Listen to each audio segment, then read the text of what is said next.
welcome to my YouTube video. In this video I'm going to demonstrate how to weave in ends on a cardigan before you block it. So I generally weave all my ends in right before blocking.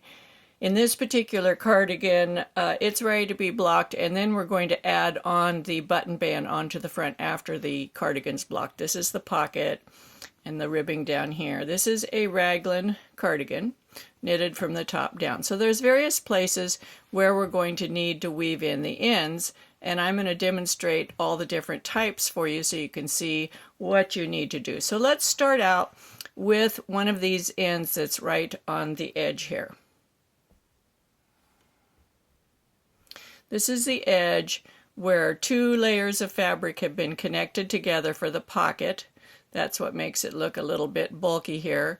But the stitches that will show on the front of the garment will be this column of stitches right here.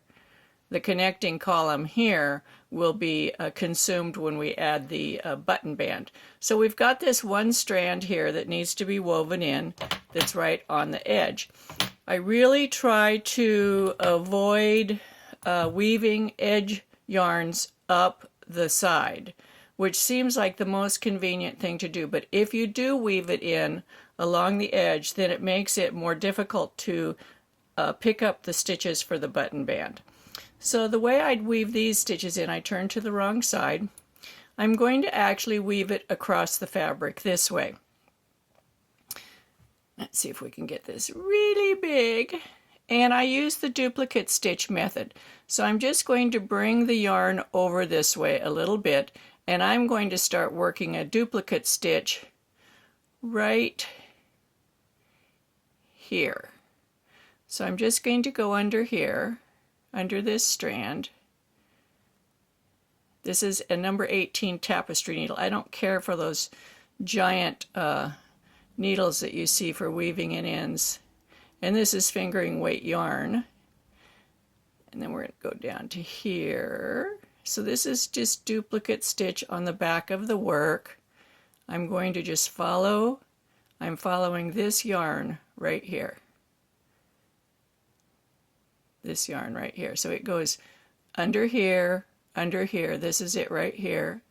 It'll go under here, and this is it here. So you can pull on it here. That's the same yarn, and this is the same yarn. So I'm going to go under here, and I'm not splitting the yarn. You can if you want. Some people advocate that. I just go under the strands. If it does split, it's okay. It makes it more difficult to take your yarn out if you ever decide that you need to take this out. This is pretty invisible this way, you'll see when we get done. And I keep the tension as the same tension as the surrounding stitches. So here is my yarn that I'm following, and it's going to go under here, this is it, here and here.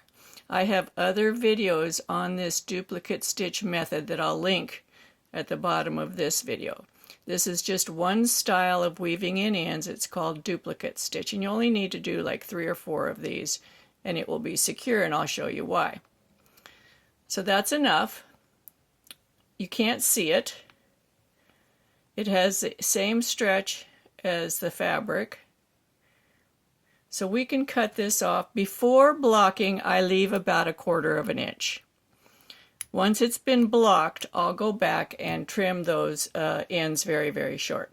So if you watch this strand here, you'll see that it doesn't pull in, and that's the magic of duplicate stitch tail weave. So that's one. I didn't weave it up the edge, I wove it into the fabric. So here's some others down here where I had these 2-color intarsia cables, so my tails are down here. So I'll show you one of these tails. Since it's close to my ribbing, which happens to be brioche ribbing, but this will work in any ribbing, I'm going to thread this onto my tapestry needle. I also have videos on weaving in ends in ribbing, but I was going to put this all in one video for you. So I'm just going to find the right leg and follow that right leg, just the right leg, no other yarn, down 4 or 5 stitches. Pull my orange yarn through. Then I'm going to go under this stitch, and I'm going to weave down this side a few stitches. This is also a very secure and invisible method of tail weaving. This tail will not come out. So here's the tail, and you can see it's pretty good. So again, I leave about 1/4 of an inch, no more, no less, because we'll block it. Once it's blocked, it'll stay there and it's not going to come out, and you can trim this to maybe like 1/8 of an inch. So that's 2 types of tail weaves. Let's look at the area up in an armpit, okay? Sometimes you get holes under the armpits. This is where the sleeve, whoops, sorry. This is the armpit where the sleeve joins the body, and sometimes you get a hole there. Fortunately, on the inside, usually you have a strand of yarn very close to that area. Here's the hole. Here's a strand of yarn from where I started the stitches under the arm. Let's see, we can get the light better here, and we'll enlarge this. Let me show you how I fix these holes. Again, I put my yarn on my tapestry needle, and the yarn originates over here, so it's a little bit a ways. See, it's over here and the hole is here. So I'm just going to work my way over there. I'm just going to go under some of these stitches where I picked them up in the underarm, just to keep my yarn invisible. And I'm going to work my way over to the hole. Okay, here's the hole. For a hole, what I do is I will work my way around and pick up some of the purl bumps. So here's my strand here. I'm going to pick up this purl bump, this purl bump, this purl bump, this purl bump, go under here, and back down to where I started. So I've kind of made a noose around the hole. Can you see that? And then I'm just going to pull the noose shut. Then I'm going to use duplicate stitch to weave my end in right here below the armhole. Same as I did over there in the beginning, I'm just going to use duplicate stitch. Get this up here where you can see it.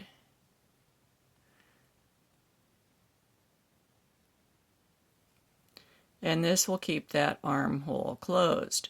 Now I also have a video on how to avoid holes at the underarm so you don't have those to begin with, and I'll also link that down below. This is my actual sweater that I'm knitting. It's called It Takes a Guild. It's a tutorial I have on Ravelry. Everybody's knitting their own sweater. Each one looks different. So now let's take a look at that hole. So there's the hole right here. There it is on the other side. So that looks very, very good. Okay, let's see now. Now let's look at those times that you had to start a strand mid-row. When you ran out of one yarn and you started another strand mid-row, let me show you how to fix that. So you've got these big loose stitches here. This happens to be on my sleeve. So if I turn it inside out, we can see it. It's right here where we stopped one strand and started another. So this strand was coming from this direction, and then this strand started here and took off and followed in this direction. So let's analyze this. We can see this strand that I'm pulling on goes to right here. Here's the bump that goes with it. Right there, see? So it came from this direction, or actually it took off after we started knitting, but it needs to continue in this direction. And this strand is right here, See that? So it's coming from this direction. It needs to continue this way. So the way we do this is also an invisible way to start a new strand in the middle of a row. I use this all the time. It does not create a thickness or a visible place on the other side of the fabric. In fact, we will have to mark this. Let me put a little stitch marker in this area so that when we flip it over, we'll be able to see where it was. We're going to put it right here, right above the hole. So we'll be able to identify it when we look at the other side of the fabric. So I'm going to start with this strand. Now it went up through this loop, and we can see that this strand is coming through this loop, right? So we're going to pretend like these two are going to join and become one, like that. So this one in my right hand is going to follow the path of the one in my left hand. So we just have to be able to identify that. You can pull on it, and you can see that it's going to go under here. This is it right here. And then it goes back up here.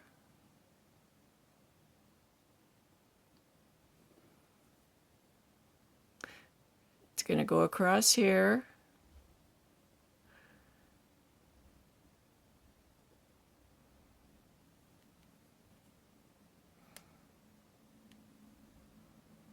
Like that. This is it right here, going this way. I pulled my yarn out of my needle.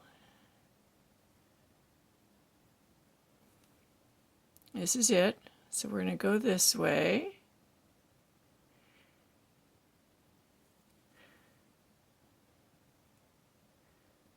And this will be the last one. So we've taken care of that one. The one that was coming this way continued traveling this way. Now this one was coming from this direction. It needs to continue traveling this way. So we'll thread it on our needle.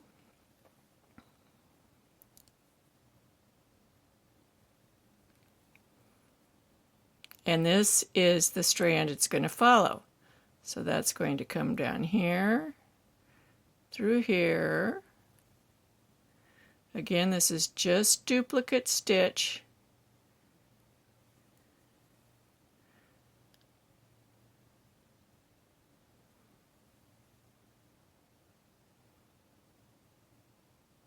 And I don't pull this tight. I keep it the same tension as the surrounding stitches because you want it to have the exact same give when there is pull on the fabric. And now, so let's look at these. We'll trim these off. It's already invisible. Can you see that? And then we're going to turn the fabric over and look at the other side. That's where the join is, right there. Okay, let's find it on the other side.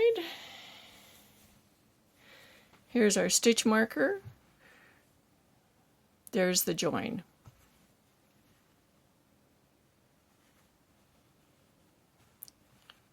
It's invisible.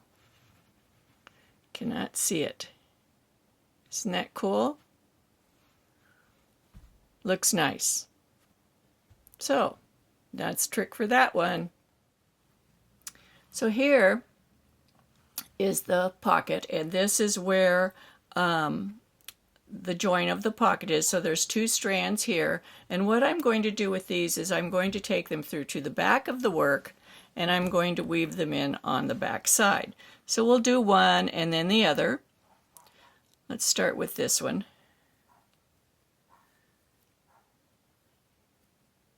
And again, I do all of this before blocking, because blocking will secure these in place. So it comes out here, so we're going to go right down here to the other side.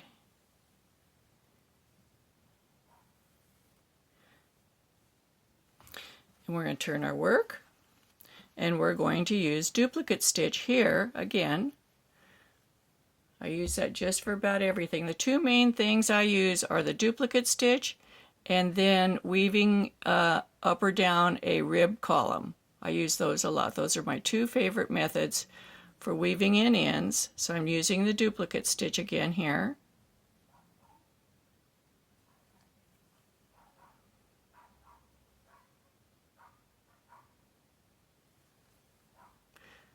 And just 3 or 4 is usually enough. I've never had any of these come out, especially after blocking. If you do this after blocking, they're more likely to come out. So there's our duplicate stitch right there. And we're going to trim that tail. And that's about all the different types of varieties of weaving in ends for a sweater. I hope this helps you. And I hope you come back and watch more of my videos. I have tutorials on Ravelry on a variety of things. I have a group on Ravelry called Knitting with Suzanne Bryan. I'd love it if you joined us in that group. I also have a group on Facebook called Knitting with Suzanne Bryan that you're welcome to join too. So take care, happy knitting, give me a thumbs up, and share my videos. Bye-bye.